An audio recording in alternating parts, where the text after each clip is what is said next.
Louvado seja nosso Senhor Jesus Cristo, para sempre seja louvado. Querido povo de Deus, Evangelho do dia, sábado, dia 15 de julho.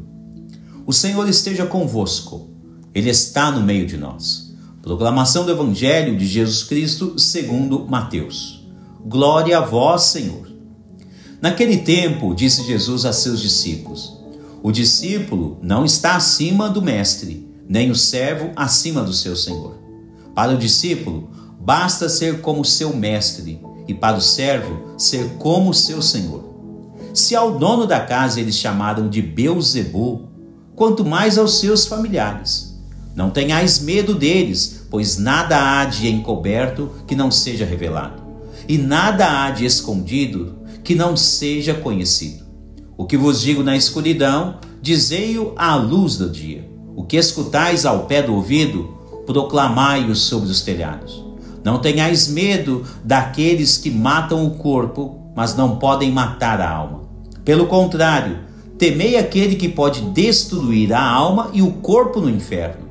Não se vendem 2 pardais por algumas moedas? No entanto, nenhum deles cai no chão sem o consentimento do vosso Pai. Quanto a vós, até os cabelos da cabeça estão todos contados. Não tenhais medo, vós valeis mais do que muitos pardais. Portanto, todo aquele que se declarar a meu favor diante dos homens, também eu me declararei em favor dele diante do meu Pai que está nos céus. Aquele, porém, que me negar diante dos homens, também eu o negarei diante do meu Pai que está nos céus.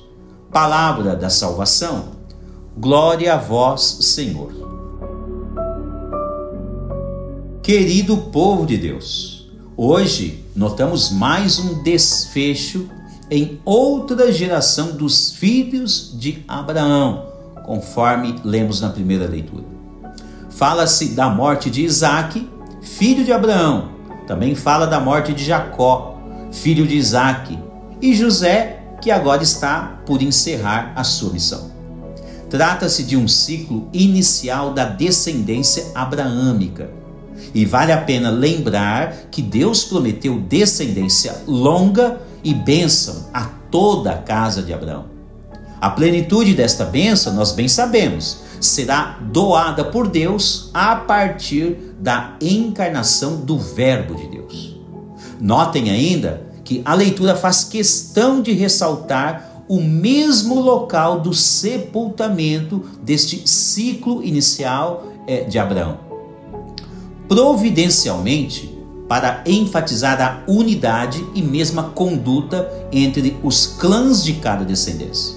De fato, dentro da perspectiva litúrgica, todos eles receberão a mesma bênção prometida por Deus à casa de Abraão. Vamos considerar também que José deixa entrever em sua fala que o Senhor converteu toda a ruindade dos irmãos em um projeto de bênção para aquela família. Isto é estupendo, simplesmente, pois cada um desses detalhes podem ser muito bem aplicados na vida de cada cristão convicto de sua fé em Jesus Cristo.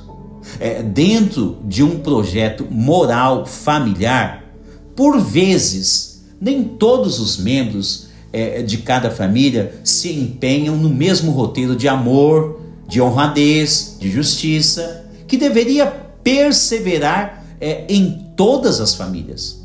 Por esta razão, esta ou aquela mãe, ou aquele pai, ou mesmo alguns responsáveis, acabam por passar por vários tipos de sofrimentos. Realmente é doloroso para algumas famílias ter que suportar tipos de caminhos errados que um ou outro membro da família tenha escolhido seguir. Parece que a casa toda, a família toda sofre. Vejam que a liturgia bíblica quer nos ensinar muitas coisas maravilhosas a este respeito. Coisas que podem ganhar um novo rumo, como estamos vendo na primeira leitura de hoje, entre os detalhes dos irmãos de José e a vida do próprio José. No caso de hoje, José desvela uma nota eminentíssima. Ele diz que Deus mudou aquele cenário de erros de seus irmãos em um plano de bênção para toda aquela família. Ora, isto pode ser empregado em todos os lares que necessitam de bênçãos semelhantes a esta. E como fazer isto acontecer? Alguém poderia perguntar por aí. O evangelho de hoje lança um feixe de luz em nossa razão, nossos olhos, nossos corações, em nossa alma, enfim. Quero dizer que a luz do evangelho sempre ilumina todo o nosso ser quando confiamos nas promessas divinas. A casa de José foi alvo da benevolência divina em razão da fé de José em tudo o que Deus prometeu a ele em cada sonho que ele teve.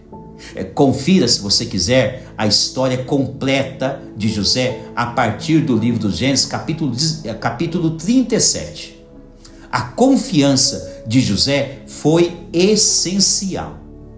E no Evangelho, Jesus diz que basta sermos servos e imitar o nosso mestre. Além disso, diz também no Evangelho que até mesmo os fios de cabelos de nossas cabeças estão todos contados. Significa que quando confiamos em Deus, Ele cuida de todos os detalhes, até mesmo aqueles que parecem ser os menores, os mais imperceptíveis aos nossos olhos humanos. Para isso acontecer de forma palpável na vida desta ou daquela pessoa, segundo a normativa evangélica, o fiel não pode negar a fé que professa. É crucial testemunhar a fé cristã em sua vida diária. Você não pode se esconder como cristão nessa vida diária. Você tem testemunhado a fé cristã? Reflita bem, profundamente. Se não, comece hoje e tudo será diferente em sua vida. Sobre a metáfora dos cabelos, São João Crisóstomo diz que Jesus, nesta fala, expressa que conhece a extensão de cada necessidade humana de todos os seus discípulos, traduzindo-se que, a exemplo de José do Egito, devemos sempre confiar em todas as promessas de Deus. Louvado seja nosso Senhor Jesus Cristo.